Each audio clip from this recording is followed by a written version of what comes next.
السلام علیکم ورحمۃ اللہ وبرکاتہ۔ جرنیل صحابہ کے سلسلے کی چوتھی پیشکش عمرو بن عاص رضی اللہ پیش خدمت ہے۔ اللہ کی راہ میں جہاد کرو جیسا کہ جہاد کرنے کا حق ہے، اسی نے تمہیں برگزیدہ بنایا ہے اور تم پر دین کی کسی بات میں تنگی نہیں ڈالی، اور تمہارے لیے تمہارے باپ ابراہیم کا دین پسند کیا۔ اللہ نے پہلے یعنی پہلی کتابوں میں تمہارا نام مسلم رکھا تھا، اور اس کتاب میں بھی تمہارا یہی نام رکھا ہے۔ جو مسلمان گھروں میں بیٹھ رہتے اور لڑنے سے جی چراتے ہیں اور کوئی عذر نہیں رکھتے، وہ اور جو اللہ کی راہ میں اپنے مال اور جان سے لڑتے ہیں، وہ دونوں برابر نہیں ہو سکتے۔ اللہ نے مال اور جان سے جہاد کرنے والوں کو بیٹھ رہنے والوں پر درجے میں فضیلت بخشی ہے، اور گو نیک وعدہ سب سے ہے، لیکن اجر عظیم کے لحاظ سے اللہ نے جہاد کرنے والوں کو بیٹھ رہنے والوں پر فضیلت بخشی ہے۔ دائیں طرف سے ایک گھڑ سوار چلا آ رہا ہے، دو سوار بائیں طرف سے آتے دکھائی دیتے ہیں، تینوں کا رخ ایک ہی سمت میں ہے۔ شاید ان تینوں کی منزل ایک ہے، اور پھر تینوں ایک دوسرے کے نزدیک آ کر رک جاتے ہیں۔ چند لمحے تک وہ ایک دوسرے کو دیکھتے ہیں، پھر ان کے درمیان اس طرح گفتگو شروع ہوتی ہے۔ عمرو بن عاص نے پوچھا، خالد بن ولید، یہ آپ ہیں؟ خالد بن ولید نے جواب دیا، میرے دوست عمرو بن عاص، میں کیا دیکھ رہا ہوں کہ آپ تنہا ہیں اور آپ کا رخ مکے کی طرف بھی نہیں، آپ کا کہاں جانے کا ارادہ ہے؟ عمرو بن عاص نے جواب دیا، اے خالد، میں اسلام قبول کرنے جا رہا ہوں۔ میں رسول اللہ صلی اللہ علیہ وسلم کے قدموں میں جگہ پانے کی غرض سے یہ سفر کر رہا ہوں۔ آپ اپنی سنائیں، آپ کا کیا ارادہ ہے؟ میں آپ کے ساتھ عثمان بن طلحہ کو بھی دیکھ رہا ہوں۔ اس پر خالد بن ولید نے جواب دیا، تب تو ہماری منزل ایک ہے، کافی مدت سے میرے جذبات بھی یہی چلے آ رہے ہیں، اب میں رہ نہیں سکتا، اسلام کے حلقے میں شامل ہو کر رہوں گا۔ عمرو بن عاص یہ سن کر بہت خوش ہوئے اور بولے، آئیے پھر ہم اکٹھے ہی چلتے ہیں۔ اس طرح عمرو بن عاص، خالد بن ولید اور عثمان بن طلحہ نبی صلی اللہ علیہ وسلم کی خدمت میں حاضر ہوئے اور اسلام کی دولت سے مالا مال ہو گئے۔ یہ ماہ صفر سن 8 ہجری کا واقعہ ہے۔ ان کے اسلام لانے پر نبی کریم صلی اللہ علیہ وسلم نے فرمایا، آج مکے نے اپنے جگر گوشے ہماری طرف پھینک دیے ہیں۔ عمرو بن عاص فتح مکہ سے 6 ماہ پہلے ایمان لائے۔ آپ کے بارے میں سیدنا عمر رضی اللہ عنہ نے یہ الفاظ فرمائے، اے عمرو، جب میں آپ کی عقل و دانش اور فہم و فراست کو دیکھتا ہوں تو میرے دل میں خیال آتا ہے کہ آپ کو تو سب سے پہلے اسلام قبول کرنا چاہیے تھا۔ اس پر انہوں نے جواب دیا، اے عمر، انسانوں کے دل اس ذات کے قبضے میں ہیں جس نے ہمیں پیدا کیا۔ اس طرح کی سعادت اس وقت نصیب ہوتی ہے جب اللہ کو منظور ہو، اس میں انسان کی عقل کو کوئی دخل نہیں۔ اب بھی یہ سعادت نصیب ہوئی تو میں اپنے لیے اسے خوش قسمتی سمجھتا ہوں، اور میں اس وقت کو اپنی زندگی کا سرمایہ خیال کرتا ہوں جب میں نے اسلام قبول کیا تھا تو نبی صلی اللہ علیہ وسلم مسکرا رہے تھے۔ میرے لیے اس سے بڑھ کر خوشی کی بات کیا ہوگی کہ میرے اسلام لانے پر نبی صلی اللہ علیہ وسلم کے چہرے پر مسکراہٹ آ گئی۔ نبی صلی اللہ علیہ وسلم نے مجھے اپنی شفقت کے سائے میں جگہ دی، میرے سابقہ گناہوں کی معافی کی خوشخبری مجھے سنائی۔ اسلام کے قبول کرنے کے تھوڑا ہی عرصہ بعد عمرو بن عاص رضی اللہ عنہ کو ذات السلاسل کی لڑائی کے لیے لشکر کا امیر مقرر کیا گیا، جبکہ اس لڑائی میں ابو بکر صدیق، عمر بن خطاب اور ابو عبیدہ بن جراح رضی اللہ عنہم جیسے بڑے بڑے صحابہ شامل تھے، اور اس کے بعد بھی بہت سی خطرناک مہمات میں آپ نے قیادت کی۔ انہیں یہ اعزاز ان کی عقل و دانش، فہم و فراست، جرت اور سیاسی بصیرت کی بنا پر ملا۔ ان کا شمار عرب کے 4 مشہور قائدین میں ہوتا ہے۔ ان چاروں کی صلاحیتوں کا لوہا مانا گیا ہے۔ ان چاروں کے نام یہ ہیں: معاویہ بن ابی سفیان، مغیرہ بن شعبہ، زیاد بن ربیہ اور عمرو بن عاص رضی اللہ عنہم۔ فتح مکہ کے بعد نبی صلی اللہ علیہ وسلم نے وہاں قائم بت خانوں کو گرانے اور توڑنے کا ارادہ فرمایا تاکہ شرک کے تمام مرکزوں کو ختم کر دیا جائے۔ نبی صلی اللہ علیہ وسلم نے اعلان فرمایا کہ جس کے گھر میں کوئی بت ہے وہ اس کو اپنے ہاتھوں سے توڑ دے۔ بیت اللہ میں موجود تمام بت ریزہ ریزہ کر دیے گئے۔ اللہ کے گھر کو بتوں سے پاک کر دیا گیا۔ گرد و نواح سے بتوں کو ختم کرنے کے لیے صحابہ کرام کو مقرر کیا گیا۔ خالد بن ولید کو عزا نامی بت توڑنے کے لیے روانہ کیا گیا۔ سعد بن زید اشہلی کو منات بت توڑنے کے لیے بھیجا گیا۔ عمرو بن عاص کو سوا نامی بت تباہ کرنے کی ذمہ داری سونپی گئی۔ یہ بت مکے سے تقریباً 3 میل کے فاصلے پر تھا۔ نوح علیہ السلام کے وقت سے اس کی پوجا کی جا رہی تھی۔ قبیلہ حذیل اس کا متولی تھا۔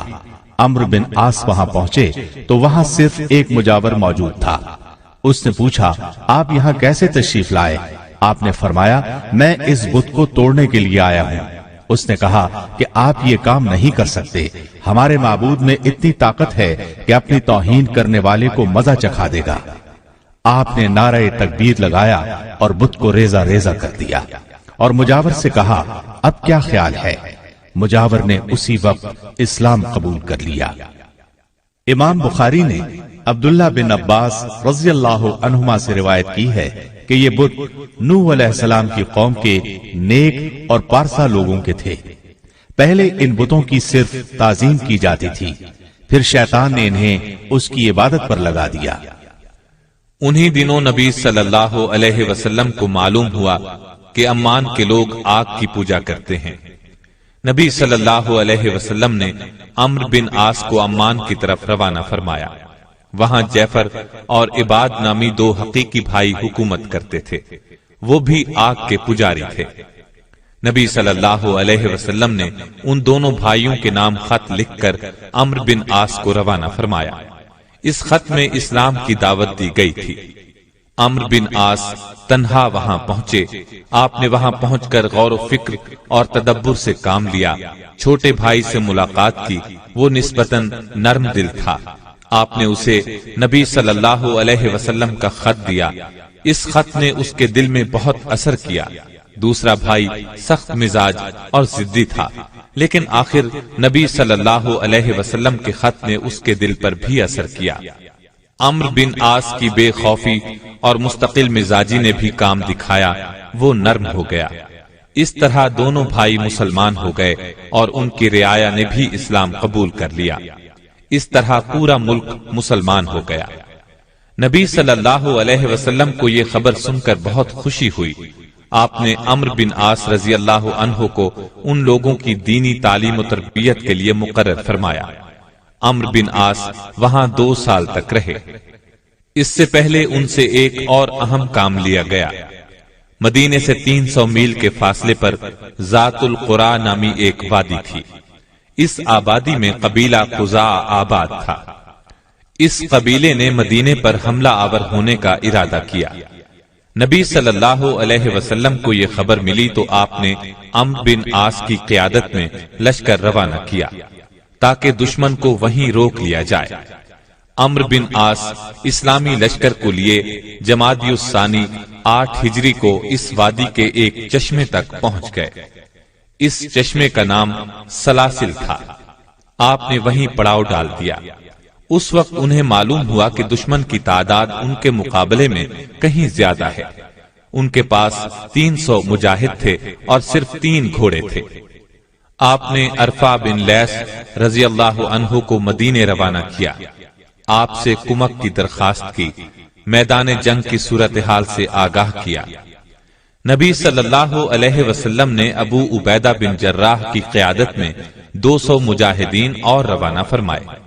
ان مجاہدین میں ابو بکر صدیق رضی اللہ عنہ اور عمر بن خطاب رضی اللہ عنہ بھی شامل تھے۔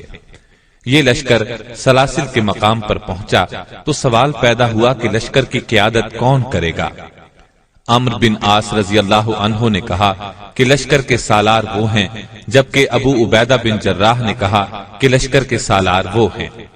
لیکن پھر ابو عبیدہ بن جراح نے عمرو بن عاص کی قیادت منظور کر لی، اس لیے کہ نبی صلی اللہ علیہ وسلم نے رخصت کرتے وقت فرمایا تھا کہ آپس کے جھگڑے سے بچنا۔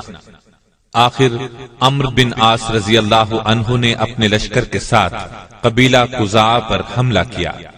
حملہ بہت زوردار اور اچانک تھا، انہوں نے دشمن کو سنبھلنے نہ دیا۔ بہت سے دشمن میدان میں مارے گئے، باقی بھاگ نکلے۔ اس موقع پر عمرو بن عاص رضی اللہ عنہ نے لشکر کو حکم دیا، خبردار کوئی مجاہد بھاگتے دشمن کا تعاقب نہ کرے۔ ان دنوں سردی بھی بہت شدید تھی۔ عمرو بن عاص رضی اللہ عنہ نے ایک اور حکم دیا تھا، خبردار مجاہدین تاپنے کے لیے آگ ہرگز نہ جلائیں۔ یہ دونوں حکم مجاہدین کو عجیب لگے۔ عمر رضی اللہ عنہ کو تو غصہ آ گیا، پکار اٹھے، یہ کیسی پابندیاں ہیں؟ اس پر ابو بکر صدیق نے فرمایا، اے عمر صبر کرو، نبی صلی اللہ علیہ وسلم نے یوں ہی عمرو بن عاص کو لشکر کا امیر مقرر نہیں فرما دیا، کوئی خوبی دیکھ کر ہی یہ اعزاز انہیں عطا کیا گیا ہے۔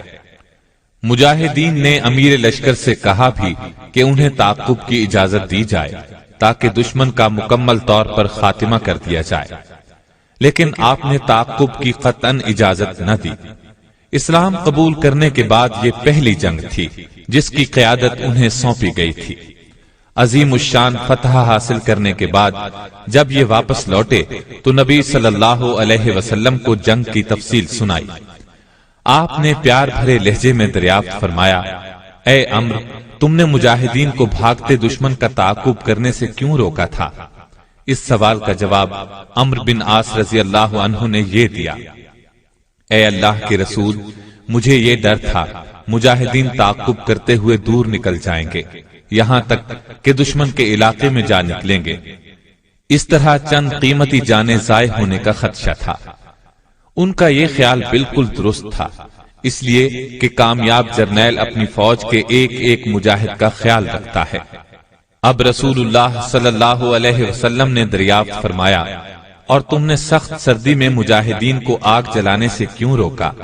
آپ نے عرض کیا، اگر میدان میں آگ روشن کی جاتی تو ہماری تھوڑی تعداد کا دشمن کو پتہ چل جاتا، اگر انہیں ہماری کم تعداد کا پتہ چل جاتا تو وہ دوبارہ حملہ کر سکتے تھے۔ نبی صلی اللہ علیہ وسلم نے ان کی وضاحت سن کر خوشی کا اظہار فرمایا۔ یوں آپ نے اسلام قبول کرنے کے بعد سونپی گئی پہلی ذمہ داری کا حق ادا کر دیا۔ آج کے دور میں بھی جنگ کے دنوں میں باقاعدہ اعلان کیا جاتا ہے کہ رات کے وقت تاریکی رکھی جائے، آگ نہ جلائی جائے، روشنیاں گل رکھی جائیں، اسے بلیک آؤٹ کہتے ہیں۔ یہ اصول سیدنا عمرو بن عاص رضی اللہ عنہ نے شروع فرمایا تھا۔ اس فتح پر نبی صلی اللہ علیہ وسلم نے عمرو بن عاص سے فرمایا تھا، اے عمرو، نئی فتوحات کے لیے تیار ہو جاؤ۔ پھر رسول اللہ صلی اللہ علیہ وسلم نے وفات پائی تو ابو بکر رضی اللہ عنہ خلیفہ بنے۔ وہ وقت بہت نازک تھا، ہر طرف سے فتنوں نے سر اٹھا لیا تھا، بہت سے لوگ مرتد ہو گئے، کچھ نے زکوٰۃ دینے سے انکار کر دیا، کچھ نے نبوت کا جھوٹا دعویٰ کر دیا۔ ان تمام فتنوں پر قابو پانے کے لیے سیدنا ابو بکر صدیق نے 11 لشکر ترتیب دیے، 11 ہی جھنڈے بنائے، ہر لشکر کے امیر کو ایک جھنڈا دیا۔ فتنوں کو رفع کرنے کے لیے انہیں مختلف سمتوں میں روانہ فرمایا۔ ہر لشکر نے اپنی منزل پر پہنچ کر اسلام کی سربلندی کے لیے سر دھڑ کی بازی لگا دی۔ عمرو بن عاص رضی اللہ عنہ کو قبیلہ خزاعہ کی طرف روانہ کیا گیا تھا۔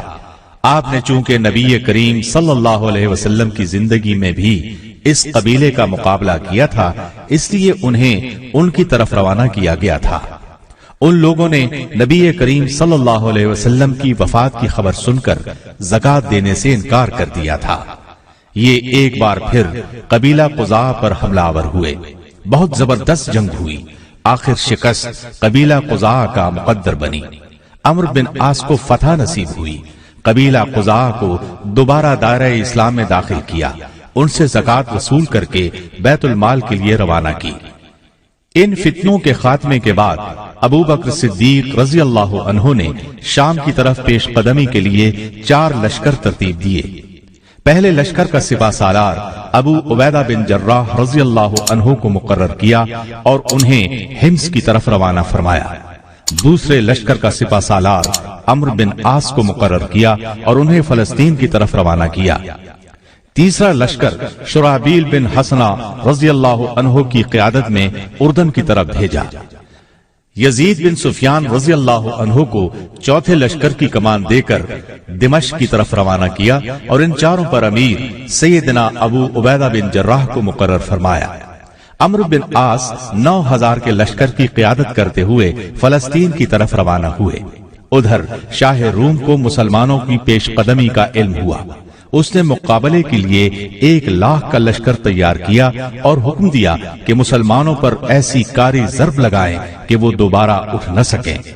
رومی فوج کا ہراول دستہ 10,000 فوجیوں پر مشتمل تھا. یہ جب سامنے آیا تو عمرو بن عاص نے عبداللہ بن عمر کو 1000 مجاہدین کا امیر بنا کر اس پر حملہ آور ہونے کا حکم دیا. خود 8000 مجاہدین کے ساتھ دوسری طرف سے باقی لشکر پر حملہ آور ہو گئے. رومیوں پر 2 اطراف سے حملہ ہوا. حملہ اس قدر زوردار تھا کہ وہ سنبھل نہ سکے. پہلے ہی مرحلے میں رومی فوج کا جرنیل مارا گیا. اس طرح ان کے حوصلے پست ہو گئے اور وہ بری طرح پسپا ہوئے. 700 کو قیدی بنا لیا گیا. میدان جنگ سے بہت سا مال غنیمت ہاتھ لگا. میدان جنگ میں پہلی کامیابی حاصل کرنے کے بعد عظیم جرنیل سیدنا عمرو بن عاص نے سالار اعلیٰ ابو عبیدہ بن جراح رضی اللہ عنہ کو فتح کی خوشخبری سناتے ہوئے لکھا کہ میں اس وقت فلسطین میں ہوں. مقابلے میں رومی 1,00,000 تھے جبکہ ہم 9000 تھے. دشمن کے 15,000 فوجی مارے گئے جبکہ ہمارے صرف 130 مجاہد شہید ہوئے. 700 رومی فوجی ہماری قید میں ہیں. یہ مہمات جاری تھیں کہ ابو بکر صدیق رضی اللہ عنہ وفات پا گئے. ان کے بعد سیدنا عمر بن خطاب رضی اللہ عنہ خلیفہ بنے. عمرو بن عاص نے مصر پر حملے کی اجازت طلب کی کیونکہ شامی فوج کا سپہ سالار ارتبون فلسطین سے بھاگ کر مصر چلا گیا تھا. آپ کو چند مصلحتوں کی بنیاد پر فوری طور پر حملے کی اجازت نہ دی گئی. تاہم ارد گرد کی مشکلات پر قابو پانے کے بعد امیر المومنین عمر بن خطاب رضی اللہ عنہ نے عظیم جرنیل عمرو بن عاص کو مصر پر چڑھائی کی اجازت دے دی. عمرو بن عاص اسلامی لشکر کی قیادت کرتے ہوئے اس قدیم راستے پر چل کر سرزمین مصر میں داخل ہوئے جس راستے پر چل کر سیدنا یوسف علیہ السلام مصر میں داخل ہوئے تھے. عمرو بن عاص اس راستے سے خوب اچھی طرح واقف تھے کیونکہ تجارت کے سلسلے میں وہ کئی بار اس راستے سے گزرے تھے. رومیوں کو جب اسلامی لشکر کی پیش قدمی کا علم ہوا تو انہوں نے صحرا میں مقابلے کو مناسب نہ سمجھا. وہ جانتے تھے کہ مجاہدین صحرا کی جنگ کے بہت ماہر ہیں. ادھر عمرو بن عاص نے مصر میں داخل ہوتے وقت مرکزی مقامات کا محاصرہ کر لیا. انہوں نے پہلے سرحدی شہر فرما کا محاصرہ کیا. محاصرہ 2 ماہ تک جاری رہا. آخر اس شہر کو اسلامی لشکر نے فتح کر لیا. اس پر قبضے سے شام کو جانے والا راستہ محفوظ ہو گیا. عمرو بن عاص رضی اللہ عنہ نے اس شہر کی فصیل کو گرانے کا حکم دے دیا تاکہ دوبارہ دشمن اس میں پناہ گزین نہ ہو سکے. ساحل پر لنگر انداز کشتیوں کو بھی جلانے کا حکم دے دیا تاکہ دشمن انہیں استعمال کر کے اسلامی لشکر کو نقصان نہ پہنچا سکے.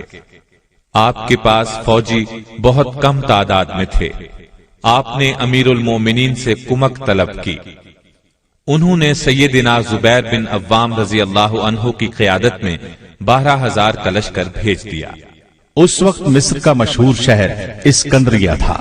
یہ روم کا دوسرا دارالحکومت اور پوری دنیا کا تجارتی مرکز تھا. اس شہر کو دشمن سے بچانے کے لیے جدید ترین حفاظتی انتظامات کیے گئے تھے.